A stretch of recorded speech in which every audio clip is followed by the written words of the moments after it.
Hello students, last class में हमने bio का चैप्टर सेल शुरू कर दिया था और जो हमारा लास्ट टॉपिक था it was related with the discovery of cell, कि सेल की अलग अलग चीजें हमने कैसे जानी और किन किन ने हमारी इसको जानने में मदद की। Is it okay? तो आज की क्लास में जो हमको पढ़ना है this is also related with the same, that is cell.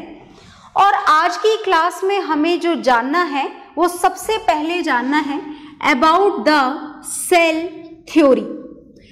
कुछ पर्टिकुलर पॉइंट्स दिए गए जो एक सेल को जानते हुए, है ना, जो हर सेल फॉलो करती है, and that all points are known as cell theory.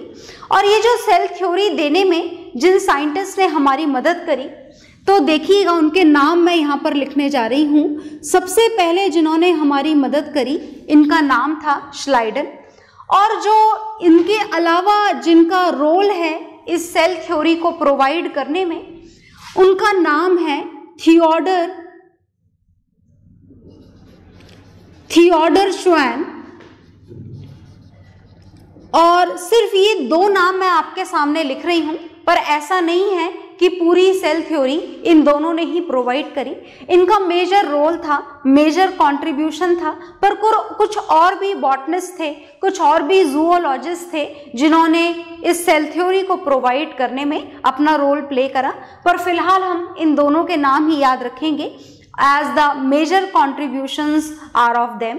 तो ये जो सेल थ्योरी प्रोवाइड की गई, ये सेल थ्योरी प्रोवाइड की गई 1839 में।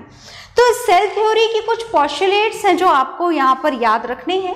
तो जो फर्स्ट पॉइंट आपको जानना है जो इस सेल थ्योरी के अकॉर्डिंग प्रोवाइड किया गया वो क्या था? According to this cell theory, all the living beings, is it okay? All the living beings का मतलब समझ गए ना आप लोग? इमेजिन कर लिया होगा आप लोगों ने। All the living beings, whether it is a plant or it is an animal, लिख भी देते हैं चलिए हम, whether it is a plant or an animal, plant being हो चाहे एनिमल बीइंग हो, दोनों ही लिविंग बीइंग्स की कैटेगरी में आते हैं। तो whenever we talk about the any living being, then their body is composed of this fundamental unit of life which is known as cell. So all the living beings, whether it is a plant or an animal, is made up of cell. मतलब हर living body की जो smallest unit of life है वो क्या है? Cell. And this is the point which we get from the cell theory. Okay, जो second point हमको पता लगा इस सेल के बारे में वो क्या है?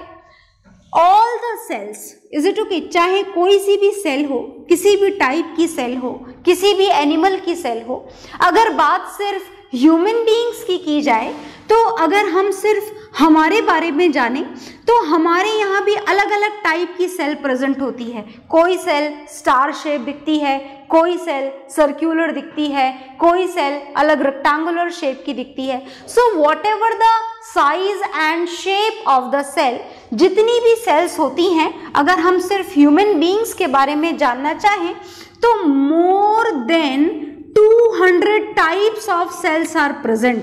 ये नंबर ऑफ सेल्स नहीं लिख रही हूं मैं, टाइप्स ऑफ सेल्स लिख रही हूं। आ गई ना बात समझ में? Different type, different size, different shapes of cells are there. So if we are going to know about the different types of cell, then only human beings there are more than 200 types of cells are present. Is it okay? इतनी सारी अलग अलग variety की sales होती हैं। ये तो human beings की बात हो रही है। जैसे ही ऑर्गेनिजम्स अलग होंगे तो हो सकता है कि और डिफरेंट टाइप की सेल्स आपको मिलें। So whatever the type of cells is there, all the cells, है ना, कोई सी भी सेल हो, किसी भी लिविंग बीइंग की सेल हो, पर कुछ बेसिक मेटाबॉलिक एक्टिविटीज होती हैं जो हर सेल को परफॉर्म करनी होती हैं। ओके, तो all the cells performs similar, ध्यान से देखिएगा, all the cells performs similar basic metabolic activities. Is it okay? Similar basic metabolic activities. Is it okay? तो ये है हमारे सेल थ्योरी का सेकेंड पॉइंट. ओके, तो बेसिक मेटाबॉलिक एक्टिविटीज का मतलब क्या हुआ, एक आध एग्जाम्पल भी लिख लेते हैं हम. देखिए, अगर सेल है तो डेफिनेटली उस सेल को ग्रो होने के लिए न्यूट्रिशन रिक्वायर्ड होगा. Is it okay? उस सेल को एनर्जी के लिए, एनर्जी गेन करने के लिए रेस्पिरेशन प्रोसेस की रिक्वायरमेंट होगी. तो ये जो कुछ पर्टिकुलर लाइफ प्रोसेसेस हैं, ये हर एक सेल के थ्रू इंडिविजुअली सिमिलरली कंप्लीट किए जाते हैं ये फंक्शंस. तो ये हमने लिखा है second point, that all the cells perform some basic similar metabolic activities and these some of the examples are there in front of you. अब हम जानने जा रहे हैं पॉइंट नंबर थर्ड. ध्यान से सुनिएगा. Point number third is all the cells. Is it okay? कितनी भी सेल्स हों, जैसे हमारी बॉडी की बात करें तो million billions of cells are present in one human individual. Is it okay? So whatever the type of cells are there, all the cells, is it okay, arises. ध्यान से देखिएगा ये वाला पॉइंट, ये आपको समझना पड़ेगा. all the cells arises from a pre-existing cell. from a pre-existing cell. क्या आपको इसका मतलब समझ में आया कि थर्ड पॉइंट क्या है? दोबारा से सुनिए. All the cells arises from a pre existing cell. मतलब ऐसा नहीं हो सकता कि ऐसे है ना, कोई हमने यूं गोल गोल हाथ घुमाया और लो भाई एक सेल रेडी. क्या ऐसा पॉसिबल है? नहीं. Is it okay? कोई सी भी सेल ऐसे स्पॉन्टेनियसली अचानक से क्रिएट नहीं हो सकती. तो फिर कहाँ से आती है? देखो, जैसे पर्टिकुलर एक सेल प्रेजेंट है. ओके, ये एक सेल क्या होगी? डिवाइड होगी. डिवाइड होगी तो कितनी सेल मिल जाएंगी? 2 सेल मिल जाएंगी. 2 सेल्स डिवाइड होंगी तो 4 मिल जाएंगी. तो मतलब ये 2 सेल्स जो आई हमारे नेचर में, वो कहाँ से आई? वो यहाँ से आई, from the pre existing cell. Is it okay? तो यही हमने थर्ड पॉइंट लिखा हुआ है, that all the cells arises from a pre existing cell. सारी सेल जो पुरानी सेल्स ऑलरेडी प्रेजेंट है, उसी से नई सेल, फिर उनसे और नई सेल, फिर उनसे और नई सेल बनती चली जाती हैं. कोई सी भी cell, not a single cell can be produced spontaneously. तो हम इस पॉइंट को कंप्लीट कर लेते हैं. Not a single cell can be produced, not a single cell can be produced spontaneously. Is it okay? कोई सी भी सेल को हम अचानक से प्रोड्यूस नहीं कर सकते हैं. Is it okay? तो आगे देखिएगा, फोर्थ पॉइंट हम जानने जा रहे हैं. देखो, अब हम जानने जा रहे हैं कि आखिर लिविंग बीइंग की शुरुआत कहाँ से हुई. जैसे बात अगर ह्यूमन बीइंग्स की करें, प्लांट्स की करें, या मॉस्किटो की करें, या डॉग की करें, या कैट की करें, what ever the living species is, कोई सी भी लाइफ फॉर्म की अगर हम बात करते हैं, then all the life forms, all the living beings, whatever the type of species is, all the living beings, नहीं living beings लिखेंगे, सेल नहीं, all the living beings start their life, ध्यान से देखिएगा, start their life from a single cell. मतलब शुरुआत कहाँ से होती है हमारी बॉडी फॉर्मेशन की? Is it okay? हमारे बॉडी के स्ट्रक्चर के डेवलपमेंट की सिंगल सेल से. चाहे बहुत बड़ा सा एलिफेंट हो, चाहे उससे भी बड़ा डायनासोरस हो, या फिर ह्यूमन बीइंग्स हो, या फिर छोटा सा मॉस्किटो हो. Is it okay? What ever the species is, life की शुरुआत कहाँ से होती है? एक सेल से, सिंगल सेल से. वो सिंगल सेल डिवाइड होकर 2, 2 से 4, 4 से 8, फिर मिलियन, फिर बिलियन, इतनी सारी सेल्स बनाती हैं. पर शुरुआत हमेशा कहाँ से होती है? From a single cell. Is it okay? So these are the point of cell theory. You have to note them all. In your science register, तो आप नोट डाउन कर लीजिए। मैं साइड में हट रही हूं, पॉज करेंगे वीडियो और नोट डाउन करेंगे, राइट। तो आई होप आपने नोट डाउन कर लिया होगा, और नहीं किया है तो पॉज करके नोट डाउन जरूर करेंगे। तो ये जो हमने पढ़ा, ये हमने पढ़ा सेल थ्योरी। अब हम क्या पढ़ेंगे, देखिएगा ध्यान से। अब हम पढ़ेंगे टाइप्स ऑफ सेल्स।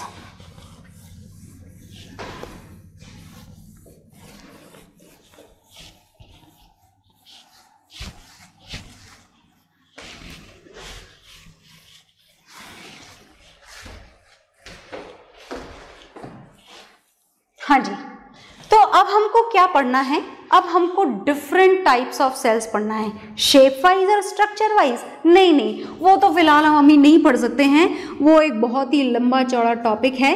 फिलहाल अगर हम बात सेल के नॉर्मल बेसिक स्ट्रक्चर की करें, तो on the basis of normal basic structure this cell can be classified into 2 categories. 2 type की सेल हमको पढ़नी है। एक हम पढ़ेंगे, ध्यान से देखना बहुत, this is very important topic. तो जो पहली सेल हम पढ़ने जा रहे हैं, this is prokaryotic cell, okay. और जो दूसरी सेल हमको यहां पर पढ़नी है, this is eukaryotic cell. So finally, on the basis of some structural differences, on the basis of some more differences, these cells are classified into 2 types. 2 type की cell हम यहाँ पर पढ़ेंगे। फर्स्ट हम पढ़ेंगे प्रोकैरियोटिक सेल और second हम पढ़ेंगे यूकैरियोटिक सेल। तो प्रोकैरियोटिक सेल और यूकैरियोटिक सेल को फुल डिटेल में जानने से पहले हम एक बेसिक डिफरेंस हमारे दिमाग में क्रिएट कर लेते हैं कि जो प्रोकैरियोटिक सेल होती है वो एक प्रिमिटिव सेल है। प्रिमिटिव सेल का मतलब आप समझते हैं ना, the cell which is not at all developed completely, is it okay, जो पूरी तरीके से डेवलप्ड स्ट्रक्चर जिसका नहीं होता है, उस सेल को हम बोलते हैं prokaryotic cell. And therefore simply you can imagine it, you can learn it, you can understand it with as the word that it is a primitive cell. And when we talk about the eukaryotic cell, then eukaryotic cell is somehow developed cell. कैसी cell होती है ये? comparatively developed cell होती है पूरी तरीके से। जो भी सेल ऑर्गेनल्स होते हैं जरूरी सेल के सारे बेसिक फंक्शंस को कंप्लीट करने के लिए, they all are present in the eukaryotic cell. तो फिलहाल आप इस बात को, प्रोकैरियोटिक और यूकैरियोटिक को सिर्फ इतना ही समझें कि प्रोकैरियोटिक कैसी सेल है, it is undeveloped cell, therefore you can know it, you can write it as a primitive cell, and eukaryotic cell is developed cell. तो चलिए इस बेसिक डिफरेंस के साथ में हम कुछ और डिफरेंसेस जानते हैं between prokaryotic and eukaryotic cell, okay. तो चलिए हम कुछ डिफरेंसेस जानेंगे प्रोकैरियोटिक सेल और यूकैरियोटिक सेल के बारे में। तो पहला डिफरेंस वैसे तो आप जान चुके हैं, but it has to be written in a proper way. तो हम लिखेंगे कि जो प्रोकैरियोटिक सेल होती है, it is a type of primitive cell. कैसी सेल होती है ये? प्रिमिटिव सेल होती है। प्रिमिटिव वर्ड का मतलब आप भूलिएगा मत, it is a type of undeveloped cell you can say. बात जब यूकैरियोटिक सेल की करें तो हम लिखेंगे it is a developed cell. कैसी सेल होती है ये? डेवलप्ड सेल होती है ये। कौन सी वाली? Eukaryotic cell. अब जो सेकेंड पॉइंट है प्रोकैरियोटिक सेल और यूकैरियोटिक सेल के डिफरेंस का, उसे जरा ध्यान से सुनिएगा। बात अगर प्रोकैरियोटिक सेल की जाए तो जैसे मानिए कि मैंने ये आपके सामने बनाई है प्रोकैरियोटिक सेल, और बात अगर इसके सेंटर रीजन की जाए तो सम मटेरियल इज प्रेजेंट, है ना, ऐसे कुछ मटेरियल प्रेजेंट होता है, ओके। और इस मटेरियल को कौन सा मटेरियल बोला जाता है? जेनेटिक मटेरियल बोला जाता है। क्या बोला जाता है इसे? Genetic material, okay. तो हम यूकैरियोटिक सेल बनाएं, यूकैरियोटिक सेल तो आपको पूरे चैप्टर में बनानी है, पर फिलहाल थोड़ा सा जाने सिर्फ।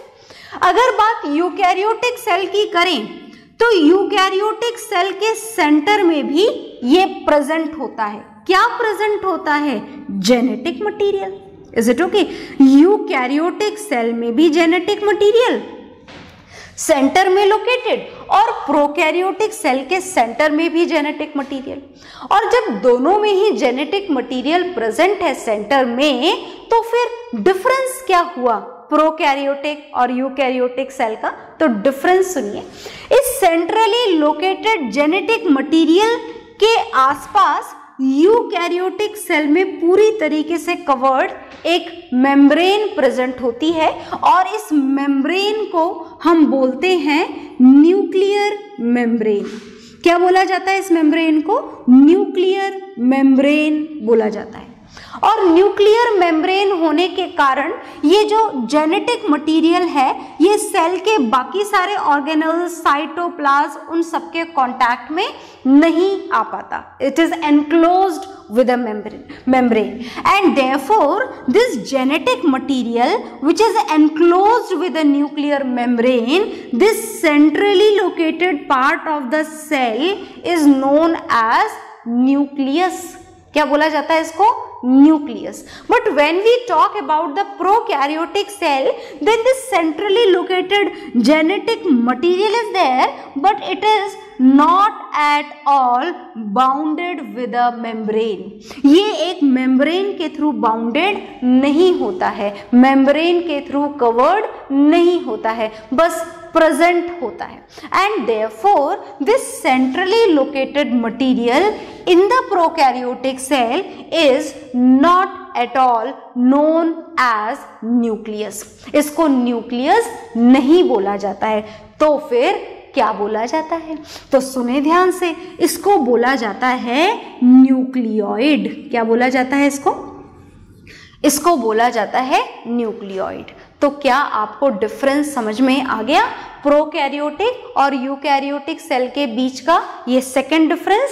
सो look here again, when we talk about the eukaryotic cell, then this nucleus is present as the genetic material is bounded with a nuclear membrane. But when we talk about the prokaryotic cell, then this genetic material is not at all enclosed by a nuclear membrane, and therefore this is not at all known as a nucleus. This centrally located material, genetic material in the prokaryotic cell is known as nucleoid। क्या बोला जाता है इसको? Nucleoid. तो चलिए इस information को जानने के बाद में हम सेकेंड डिफरेंस इस प्रोकैरियोटिक सेल और यूकैरियोटिक सेल के बीच का लिख देते हैं। क्या है ये सेकेंड डिफरेंस? देखिएगा ध्यान से, क्या लिखने जा रहे हैं हम सेकेंड डिफरेंस हेयर। क्या लिखेंगे हम? Genetic material present in the center, present in the center is known as nucleoid, is known as nucleoid, which is not bounded, which is not bounded by a nuclear membrane, not bounded by a nuclear membrane। Is it okay? So this is the second point of prokaryotic cell, sorry। And now when we talk about the eukaryotic cell, तो eukaryotic cell में हम क्या लिखेंगे? हम लिखेंगे that centrally located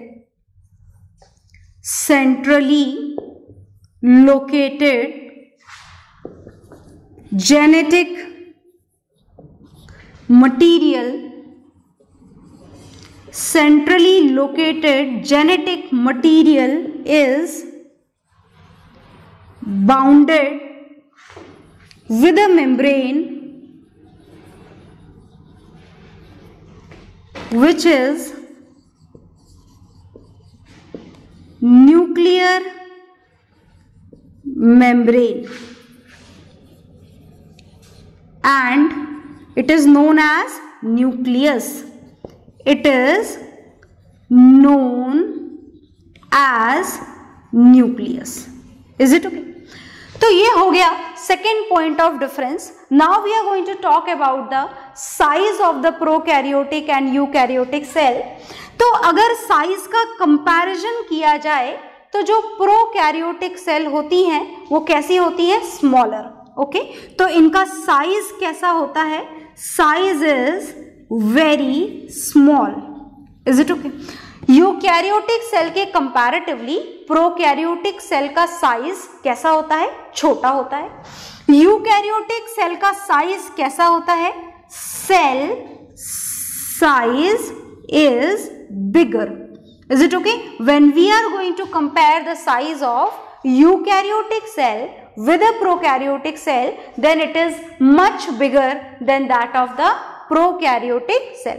तो ये 3 point के डिफरेंसेस आपके सामने लिखे हुए हैं, इनको नोट डाउन करेंगे.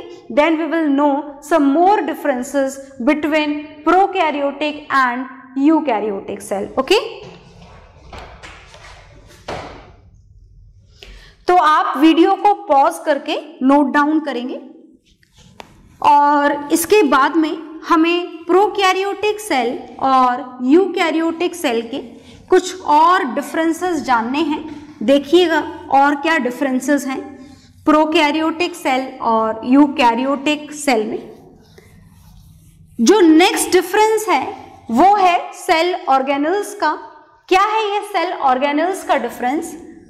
मैं यहां पर जो वर्ड यूज कर रही हूं ध्यान से सुनिएगा. This word is cell organelles. Is it okay? और सेल ऑर्गेनल्स आपको पढ़ने तो हैं इस चैप्टर में, पर हम उनको बाद में पढ़ेंगे. पर आपने पढ़ा हुआ है जूनियर क्लासेस में. आपको इन सेल ऑर्गेनल्स के बारे में ज्यादा ना भी पता हो तो भी इनके नाम तो आपको पता ही है. मैं नाम आपको बोलने जा रही हूं, याद करिएगा. आपने सुने हैं क्या कभी? For example endoplasmic reticulum, mitochondria, lysosomes, ribosomes. Is it okay? तो ये सारी चीजें कहां पर प्रेजेंट होती हैं? ये सारी चीजें सेल के अंदर प्रेजेंट होती हैं. Is it okay? इनमें से कुछ सेल ऑर्गेनल्स ऐसे हैं जो मेम्ब्रेन बाउंडेड होते हैं. मेम्ब्रेन बाउंडेड का मतलब आप समझें. मेम्ब्रेन बाउंडेड का मतलब क्या है? यहाँ पर मेम्ब्रेन बाउंडेड का मतलब है जैसे if we are going to talk about the mitochondria, अगर हम माइटोकॉन्ड्रिया के बारे में बात करें then it is covered with a membrane. Membrane से कवर्ड है ना? बिल्कुल. इसके अंदर सारे इसके कंपोनेंट प्रेजेंट होते हैं but itself it is covered with a membrane.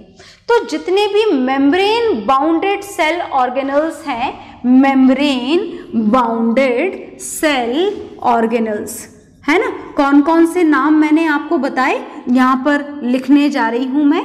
For example mitochondria. Is it okay? For example, next is lysosomes. और ऐसे बहुत सारे जैसे peroxisomes.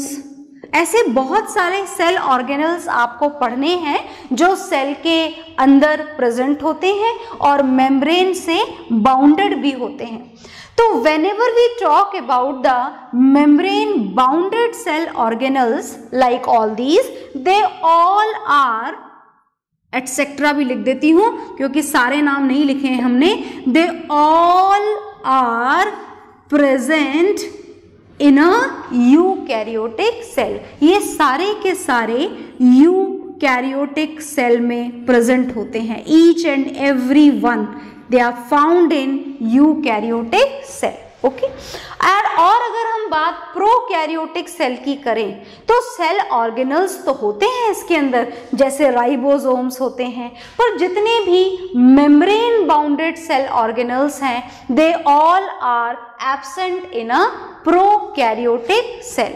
तो वो हम पॉइंट यहाँ पर लिख देते हैं. क्या पॉइंट हमको यहाँ पर लिखना है? हमको यहाँ पर लिखना है दैट मेम्ब्रेन बाउंडेड कौन से वाले सेल ऑर्गेनल्स नहीं होते हैं इसके अंदर? Membrane bounded cell organelles are absent. कौन सी सेल में एब्सेंट होते हैं? In prokaryotic cell. Prokaryotic cell में क्या होते हैं? एब्सेंट। चलिए, तो ये तो हमने जान लिया कि प्रोकैरियोटिक सेल और यूकैरियोटिक सेल में बेसिक डिफरेंस क्या है। पर अब हमको ये जानना है कि इसमें जो एग्जाम्पल्स होते हैं वो कौन से होते हैं। आखिर ऐसे कौन से ऑर्गेनिजम्स हैं जिनके अंदर ये प्रोकैरियोटिक सेल प्रेजेंट होती है और कौन से ऑर्गेनिज्म हैं जिनके अंदर ये यूकैरियोटिक सेल प्रेजेंट होती है। तो देखिएगा, प्रोकैरियोटिक जो सेल है वो प्रेजेंट होती है बैक्टीरियाज के अंदर। किसके अंदर प्रेजेंट होती है? बैक्टीरियाज के अंदर। जैसे कि आपने एग्जाम्पल लिखा cyanobacteria, is it okay? Next example आपने लिखा यूबैक्टीरिया। तो जितने भी टाइप ऑफ बैक्टीरियाज होते हैं usually they all are having this prokaryotic cell in them. And when we talk about the other multicellular organisms, ये जो बैक्टीरिया हैं ये प्रोकैरियोटिक होने के साथ साथ, प्रोकैरियोटिक सेल होने के साथ साथ ये यूनिसेल्युलर ऑर्गेनिजम्स भी हैं। But when we talk about the multicellular organisms like human beings, dog, cat, rat, तो जितने भी ये लिविंग बीइंग्स हैं they all are having the eukaryotic cells in them. कौन सी सेल होती है इनके अंदर? Eukaryotic cell. तो आप इस डिफरेंस को भी नोट डाउन करेंगे। तो आप वीडियो पॉज करके इसे कंप्लीटली नोट डाउन करेंगे और इसके बारे में आगे हम लोग पढ़ेंगे नेक्स्ट क्लास में। ओके, सो बाय एवरीवन।